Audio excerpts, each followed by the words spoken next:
హైదరాబాద్ లో సంచలనం రేపిన rich kids కేసులో దర్యాప్తు వేగవంతమైంది. ఈ కేసులో పోలీసులు తాజాగా మరొక యువకుడిని అరెస్టు చేశారు.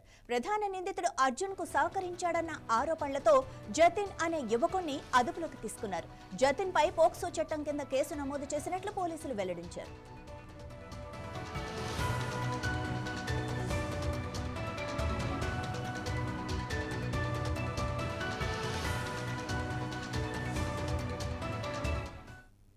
ఈ కేసులో రోజుకో కొత్త కోణం వెలుగులోకి వస్తోంది. ప్రధాన నిందితుడు అర్జున్ కు జతిన్ అనే స్నేహితుడు అన్ని విధాలా సహకరించినట్లు పోలీసుల దర్యాప్తులో తేలింది.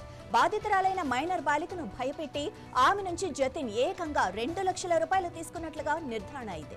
ఈ డబ్బుతో అర్జున్ కు న్యాయ సహాయం అందించాలని చూసినట్లు తెలుస్తోంది. ఈ కేసులో ఇప్పటి వరకు మొత్తం 9 మందిని అరెస్టు చేశారు. పరారీలో ఉన్న మరో 2 కోసం గాలింపు చర్యలను ముమ్మరం చేశారు. ఈ కేసులో ప్రమేయం ఉన్న ప్రతి ఒక్కరిని చట్టం ముందు నిలబెడతామని నగర పోలీసులైతే స్పష్టం చేస్తున్నారు. నిందితులపై కఠినమైన చర్యలు తప్పవని హెచ్చరించారు. పట్టుబడిన నిందితులను విచారిస్తూ పరారీలో ఉన్న వారి కదలికలపై నిఘా ఉంచారు.